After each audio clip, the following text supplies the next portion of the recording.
ನಮಸ್ಕಾರ ಪ್ರೀತಿಯ ಕನ್ನಡಿಗರೇ, ಇದು ಪಬ್ಲಿಕ್ ವಾಯ್ಸ್ ಕರ್ನಾಟಕ. ನಾನು ನಿಮ್ಮ ನಾಗೇಂದ್ರ ಕೆಂಪೇಗೌಡ. ಕರ್ನಾಟಕದ ಕಾವೇರಿ ನೀರು ವಿಚಾರದಲ್ಲಿ ಇವತ್ತು ಸುಪ್ರೀಂ ಕೋರ್ಟ್ನಲ್ಲಿ ಮಹತ್ವದ ಬೆಳವಣಿಗೆ ನಡೆದಿದೆ.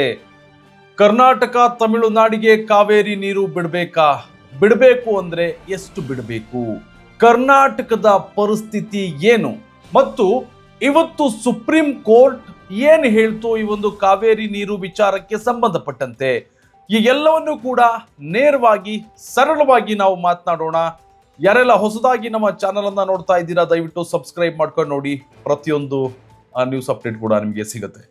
ಇನ್ನು ಕಾವೇರಿ ನೀರು ಹಂಚಿಕೆ ವಿಚಾರದಲ್ಲಿ ಕರ್ನಾಟಕದಿಂದ ತಮಿಳುನಾಡಿಗೆ ನೀರು ಹರಿಸುವಂತೆ CWRC ಮತ್ತು CWMA ಮಟ್ಟದಲ್ಲಿ ನಿರ್ದೇಶನವನ್ನ ನೀಡಲಾಗಿದೆ. ಇತ್ತೀಚಿನ ನಿರ್ದೇಶನದ ಪ್ರಕಾರ ಆಗಸ್ಟ್ 12ರಿಂದ 15 ದಿನಗಳ ಕಾಲ ಪ್ರತಿದಿನ 12,000 ಕ್ಯೂಸೆಕ್ಸ್ ನೀರು ಹರಿಸುವಂತೆ ಕರ್ನಾಟಕಕ್ಕೆ ಸೂಚನೆಯನ್ನ ನೀಡಲಾಗಿತ್ತು. ಆದ್ರೆ ಕರ್ನಾಟಕ ಈ ಪ್ರಮಾಣದ ನೀರನ್ನ ಪ್ರತಿದಿನ ಹರಿಸುವಂತದ್ದು ತುಂಬಾ ಕಷ್ಟ ಆಗ್ತಾ ಇದೆ ಅಂತ ಹೇಳಿತ್ತು.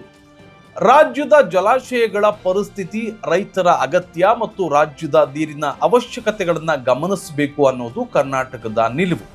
ಇದರ ನಡುವೆ ತಮಿಳುನಾಡು ಸುಪ್ರೀಂ ಕೋರ್ಟ್ಗೆ ಹೋಗಿತ್ತು. ಇಲ್ಲಿ ತಮಿಳುನಾಡಿನ ಆರೋಪ ಏನು ಅಂತ ನಾವು ಗಮನಿಸೋದಾದ್ರೆ, CWMA ನೀಡಿರುವಂತಹ ಡೈರೆಕ್ಷನ್ ಅನ್ನ ಕರ್ನಾಟಕ ಸರಿಯಾಗಿ ಪಾಲನೆ ಮಾಡ್ತಿಲ್ಲ, ನಮಗೆ ನೀರನ್ನ ಬಿಡ್ತಾ ಇಲ್ಲ ಸರಿಯಾಗಿ ರೀತಿಯಲ್ಲಿ. ಹಾಗಾಗಿ ಕೋರ್ಟ್ ಇಂಟರ್ವೆನ್ಷನ್ ಬೇಕು ಅನ್ನುವಂಥದ್ದು ತಮಿಳುನಾಡಿನ ಬೇಡಿಕೆಯಾಗಿದೆ.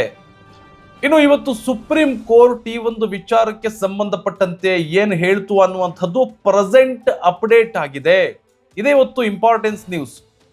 ಇನ್ನು ಸುಪ್ರೀಂ ಕೋರ್ಟ್ CWMA ನೀಡಿರುವಂತಹ ಡೈರೆಕ್ಷನ್ ಅನ್ನ ಕರ್ನಾಟಕ ಪಾಲಿಸಬೇಕು ಅಂತ ಹೇಳಿದೆ.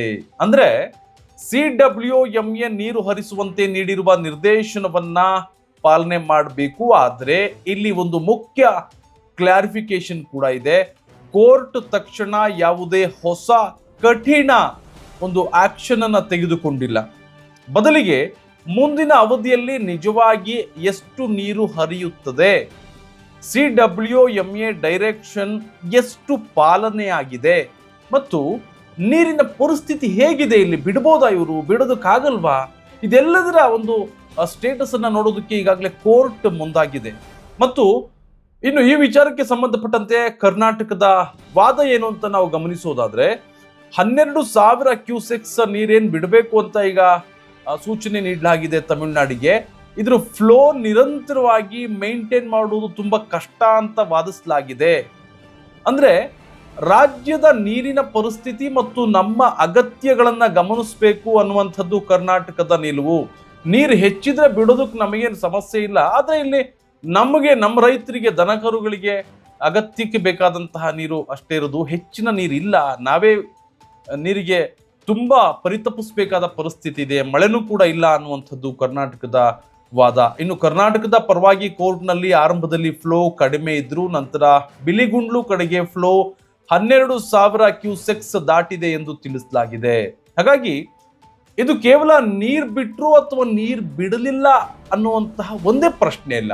ಈ ಒಂದು ಕಾವೇರಿ ನೀರಿನ ವಿಚಾರಕ್ಕೆ ಸಂಬಂಧಪಟ್ಟಂತೆ ಎಷ್ಟು ನೀರು ಹರಿಯಿತು, ಯಾವ ಅವಧಿಯಲ್ಲಿ ಹರಿಯಿತು, ಮತ್ತು CWMA ಡೈರೆಕ್ಷನ್ ಅನ್ನ ಎಷ್ಟು ಪಾಲನೆ ಆಯಿತು ಇಲ್ಲಿ ಅನ್ನೋದು ಮುಂದಿನ ಸ್ಟೇಟಸ್ ನಲ್ಲಿ ಮುಖ್ಯವಾಗಲಿದೆ. ಈಗ ಜನಗಳು ಒಂದಷ್ಟು ಪ್ರಶ್ನೆಗಳನ್ನ ಕೇಳ್ತಾ ಇದ್ದಾರೆ ಈ ವಿಚಾರಕ್ಕೆ ಸಂಬಂಧಪಟ್ಟಂತೆ. ಏನ್ ಪ್ರಶ್ನೆ?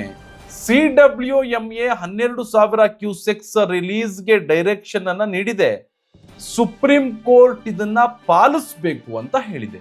ಆದ್ರೆ ನಮ್ಮ ಕರ್ನಾಟಕದ ಜಲಾಶಯಗಳಲ್ಲಿ ಈಗ ಎಷ್ಟು ನೀರಿದೆ, ಇದನ್ನ ಜನರಿಗೆ ಸ್ಪಷ್ಟವಾಗಿ ನೀವು ತಿಳಿಸ್ತಾ ಇದ್ದೀರಾ? ಇದು ಜನಗಳ ಪ್ರಶ್ನೆ. ಎಷ್ಟು ನೀರಿದೆ, ಏನು ಸಿಚುವೇಶನ್ ಏನು, ನೀವು ಜನಗಳಿಗೆ ತಿಳಿಸ್ತಿದ್ದೀರಾ? ಕರ್ನಾಟಕದ ರೈತರ ಅಗತ್ಯಕ್ಕೆ ಎಷ್ಟು ನೀರು ಬೇಕಾಗುತ್ತೆ ಅದನ್ನ ಲೆಕ್ಕ ಹಾಕಿ ತಮಿಳುನಾಡಿಗೆ ಬಿಡಬೇಕಾದ ನೀರಿನ ಜೊತೆ ಹೇಗೆ ಬ್ಯಾಲೆನ್ಸ್ ಮಾಡಲಾಗುತ್ತಿದೆ. ಇನ್ನು ಮುಂದಿನ ಪ್ರಶ್ನೆ ನೋಡೋದಾದ್ರೆ, ಮುಂದಿನ ಕೆಲವು ದಿನಗಳಲ್ಲಿ ಮಳೆ ಏನಾದ್ರೂ ತುಂಬಾ ಕಡಿಮೆ ಆಗೋದ್ರೆ, ಈಗಲೇ ಕಡಿಮೆ ಆಗಿದೆ, ಇನ್ನೂ ಕಡಿಮೆ ಆದ್ರೆ, ಜಲಾಶಯಗಳ ಸ್ಟೋರೇಜ್ ಕಡಿಮೆ ಆದ್ರೆ, ಆಗ ಕರ್ನಾಟಕದ ಪರಿಸ್ಥಿತಿ ಏನಾಗುತ್ತೆ? ಈ ಒಂದು ಪ್ರಶ್ನೆಗಳಿಗೆ ಜನರಿಗೆ ಸ್ಪಷ್ಟವಾದ ಮಾಹಿತಿ ಬೇಕು ಅಲ್ವಾ? ಇದು ಕೇವಲ ಕರ್ನಾಟಕ ವರ್ಸಸ್ ತಮಿಳುನಾಡು ಅನ್ನೋ ಪೊಲಿಟಿಕಲ್ ಇಶ್ಯೂ ಆಗಿ ನೋಡಬಾರದು. ಇದರ ಹಿಂದೆ ರೈತರ ಬದುಕಿದೆ. ಕರ್ನಾಟಕದ ರೈತರಿಗೆ ಬೆಳೆಗಳಿಗೆ ನೀರು ಬೇಕು, ತಮಿಳುನಾಡಿನ ರೈತರಿಗೆ ಅವರ ಬೆಳೆಗಳಿಗೂ ಕೂಡ ನೀರು ಬೇಕು. ಈ ಎರಡು ಕಡೆ ರೈತರು ಕೂಡ ತುಂಬಾ ಇಂಪಾರ್ಟೆಂಟ್. ಹಾಗಾಗಿ ಎರಡೂ ರಾಜ್ಯಗಳ ರೈತರ ಹಿತವನ್ನ ನಾವು ಗಮನದಲ್ಲಿಟ್ಟುಕೊಂಡೇ ನೀರಿನ ನಿರ್ವಹಣೆ ಆಗಬೇಕಾಗತ್ತೆ. ಆದ್ರೆ ಅದಕ್ಕಾಗಿ ಜನರಿಗೆ ಒಂದು ವಿಷಯ ಕ್ಲಿಯರ್ ಆಗಬೇಕಿಲ್ಲಿ. ನಮ್ಮ ಜಲಾಶಯಗಳಲ್ಲಿ ಎಷ್ಟು ನೀರಿದೆ, ಎಷ್ಟು ನೀರನ್ನ ಆಲ್ರೆಡಿ ಬಿಡಲಾಗಿದೆ, ಎಷ್ಟು ನೀರು ಮುಂದೆ ಬಿಡಬೇಕಾಗಬಹುದು, ಈ ಫಿಗರ್ಸ್ ಬಗ್ಗೆ ಸರ್ಕಾರ ಮತ್ತು ಸಂಬಂಧಪಟ್ಟ ಅಧಿಕಾರಿಗಳು ಸ್ಪಷ್ಟವಾಗಿ ಮಾಹಿತಿಯನ್ನ ನೀಡಬೇಕು ಅನ್ನುವಂಥದ್ದು ಜನರ ಒಂದಷ್ಟು ಸಹಜ ಪ್ರಶ್ನೆಗಳಾಗಿದೆ. ತಪ್ಪೇನಿಲ್ಲ ಹೇಳೋದ್ರಲ್ಲಿ. ಜನಗಳಿಗೂ ಒಂದು ಕ್ಲಾರಿಟಿ ಇರಬೇಕು, ಏನ್ ನಡೀತಿದೆ ಏನ್ ನಡೀತಿಲ್ಲ ಅಂತ. ಯಾಕೆಂದ್ರೆ ಸರ್ಕಾರ ರಚನೆ ಆಗುವಂಥದ್ದೇ ಜನಗಳಿಂದ, ಅವ್ರಿಗೂ ಕ್ಲಾರಿಟಿ ಇದ್ರೆ ಒಳ್ಳೇದು. ಇನ್ನು ಇವತ್ತಿನ ಸುಪ್ರೀಂ ಕೋರ್ಟ್ ಡೈರೆಕ್ಷನ್ ಇಂದ CWMA ಡೈರೆಕ್ಷನ್ ಪಾಲಿಸುವಂತೆ ಕರ್ನಾಟಕಕ್ಕೆ ಸ್ಪಷ್ಟ ಸೂಚನೆ ಸಿಕ್ಕಿದೆ. ಆದ್ರೆ ಇದು ಕಾವೇರಿ ವಿವಾದಕ್ಕೆ ಅಂತಿಮ ಪರಿಹಾರ ಅಲ್ಲ. ಮುಂದಿನ ಕೆಲವು ದಿನಗಳ ವಾಟರ್ ಫ್ಲೋ, ಜಲಾಶಯಗಳ ಪರಿಸ್ಥಿತಿ, CWMA ಡೈರೆಕ್ಷನ್ನ ಕಾಂಪ್ಲಿಯನ್ಸ್ ಇವೆಲ್ಲವೂ ಕೂಡ ಮುಖ್ಯವಾಗುತ್ತೆ. ಮತ್ತು ಆಗಸ್ಟ್ 24ರಂದು ಸುಪ್ರೀಂ ಕೋರ್ಟ್ನಲ್ಲಿ ಮತ್ತೆ ವಿಚಾರಣೆ ನಡೆಯಲಾಗಿದೆ. 24ಕ್ಕೆ ಕೋರ್ಟ್ ಮುಂದೂಡಿದೆ ಈ ಒಂದು ವಿಚಾರವನ್ನ. ಆಗ ಇದುವರೆಗೆ ಎಷ್ಟು ನೀರು ಹರಿಯಿತು, ಮತ್ತೆ ಪ್ರೆಸೆಂಟ್ ಪರಿಸ್ಥಿತಿ ಹೇಗಿದೆ, ಮುಂದೆ ಏನ್ ಮಾಡಬೇಕು ಅನ್ನೋದ್ರ ಬಗ್ಗೆ ಇನ್ನಷ್ಟು ಕ್ಲಾರಿಫೈ ಬರಬಹುದು. ಹಾಗಾದ್ರೆ ಇವತ್ತಿನ ಕಾವೇರಿ ಅಪ್ಡೇಟ್ ಅನ್ನ ಒಂದೇ ಸಾಲಿನಲ್ಲಿ ಹೇಳಬೇಕು ಅಂತ ಅಂದ್ರೆ CWMA ನೀಡಿರುವಂತಹ ನೀರು ಹರಿಸುವ ಡೈರೆಕ್ಷನ್ ಅನ್ನ ಕರ್ನಾಟಕ ಪಾಲಿಸಬೇಕು ಅಂತ ಸುಪ್ರೀಂ ಕೋರ್ಟ್ ಹೇಳಿದೆ. ಆದ್ರೆ ಮುಂದಿನ ಸ್ಟೇಟಸ್ ನೋಡೋದಕ್ಕೆ ಕೋರ್ಟ್ ಸಮಯವನ್ನು ಕೂಡ ಕೊಟ್ಟಿದೆ. ಮುಂದಿನ ಪ್ರಮುಖ ದಿನಾಂಕ ಆಗಸ್ಟ್ 24.